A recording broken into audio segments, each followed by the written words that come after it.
अब हम पढ़ रहे हैं इमल्जन्स। कॉलोइडल सॉल्ट्स जिसमें डिस्पर्स फेस और डिस्पर्जन मीडियम दोनों लिक्विड्स हों उसको हम इमल्जन्स कहते हैं। जो दो लिक्विड होते हैं है ना, जो इमल्जन्स फॉर्म कर रहे हैं वो इमिसिबल होंगे एक दूसरे के साथ, और एक जो लिक्विड है वो यूजुअली वाटर होगा और जो दूसरा लिक्विड है वो इनसॉल्युबल इन वाटर होगा, जो ऑयल होगा। ठीक है, तो ये जो इमल्जन्स होते हैं वो दो टाइप के होंगे। एक ऑयल इन वाटर इमल्जन्स जिसमें डिस्पर्स फेज ऑयल हो और डिस्पर्जन मीडियम वाटर हो, और एक वाटर इन ऑयल इमल्जन्स जिसमें वाटर डिस्पर्स फेज हो और ऑयल डिस्पर्जन मीडियम हो। तो ये जो ना इमल्जन्स होते हैं ये स्टेबल नहीं होते।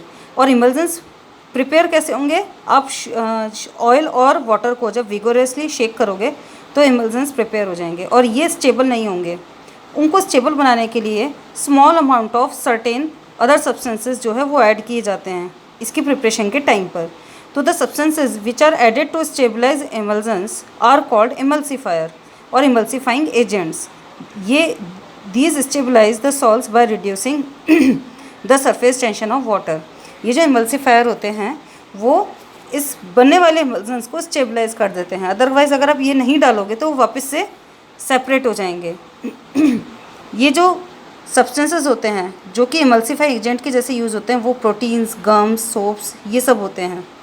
और फॉर एग्ज़ाम्पल जैसे हम एक एग्ज़ाम्पल और देख रहे हैं इमल्सीफाइंग एजेंट के लिए, हम एक एग्जाम्पल ले रहे हैं।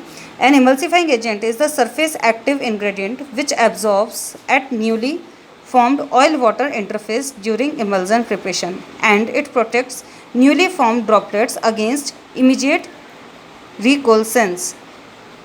जो इमल्सीफाइंग एजेंट है वो सरफेस एक्टिव इंग्रेडिएंट है जो सरफेस पे एक्टिव रहेगा, जो एब्जॉर्ब हो जाएगा नई ऑयल वाटर इंटरफेस पर और जिस पर इमल्जन प्रिपरेशन के टाइम पर, और इसको प्रोटेक्ट करेगा जो न्यूली फॉर्म्ड ड्रॉपलेट्स हैं उनको वापस से रिकोलसेंस होने के लिए, कि ये वापस से कलेक्ट नहीं हो जाए। जैसे मान लीजिए ये कंडीशन होती है, अब यहाँ पे जो वाटर के जो आपको जो मॉलिक्यूल दिख रहे हैं इसमें सरफेस, इसमें ये जो जैसे मॉलिक्यूल है इसके ऊपर इधर से इधर से इधर से इधर से सब तरफ से खिंचाव लग रहा है ना, तो ये जो सरफेस टेंशन है ये इसका फोर्स नीचे की तरफ लगा रही है। ठीक है, ये एक्चुअल कंडीशन होती है। बट इमल्जन्स डालने से क्या होता है, they form a protective layer surrounding the disperse phase. जो डिस्पर्स फेज है उसके चारों तरफ ये प्रोटेक्टिव लेयर बना लेगा एंड इनहिबिट्स द पार्टिकल्स जो कम क्लोजर, और पार्टिकल्स को एक दूसरे के पास आने से इनहिबिट करेगा, रोकेगा। And thus reduce the tendency of particle to coagulate, और इन पार्टिकल्स को कोगुलेट होने से, इकट्ठा होने से रोक देगा। जैसे मिल्क है, milk is an emulsion of liquid fat in water. ये लिक्विड फैट का इमल्जन होता है पानी के अंदर। ठीक है, अब जो लिक्विड फैट है उसकी टेंडेंसी होगी बेसिकली सेपरेट होने की मिल्क से, लेकिन उसे स्टेबलाइज कौन करेगा, it is stabilise by casein the emulsifying agent which is a protein. ये जो प्रोटीन है ये इसको इमल्सीफाई करेगा। It decreases the surface tension, ये इसके सरफेस टेंशन डिक्रीज करेगा वाटर की, by causing bonds between liquid particles, और जो लिक्विड पार्टिकल्स हैं उनके बीच में बॉन्ड खुद ही फॉर्म कर लेगा। तो देखिए यहाँ पे जहाँ F1 फोर्स इतना ज़्यादा लग रहा था इस वाले मॉलिक्यूल पर, वहाँ पर जो क्योंकि ये बीच में खुद फॉर्म हो गया, इसकी वजह से ये जो रिजल्टेंट फोर्स था वो बहुत कम रह गया, तो इसकी वजह से सरफेस टेंशन जो इस पर था सरफेस पर वो बहुत कम हो गया।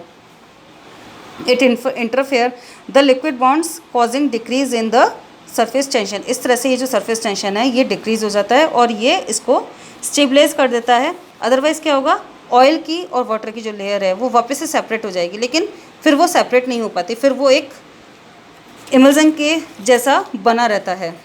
और इसके और भी है ना बहुत एग्जांपल होते हैं, जैसे क्रीम वगैरह, ये सब जो हैं ये इमल्जन के एग्जांपल हैं। तो आई होप कि आपको ये वीडियोस अच्छा लगा होगा। अब आगे हम पढ़ेंगे properties of colloids. Thank you.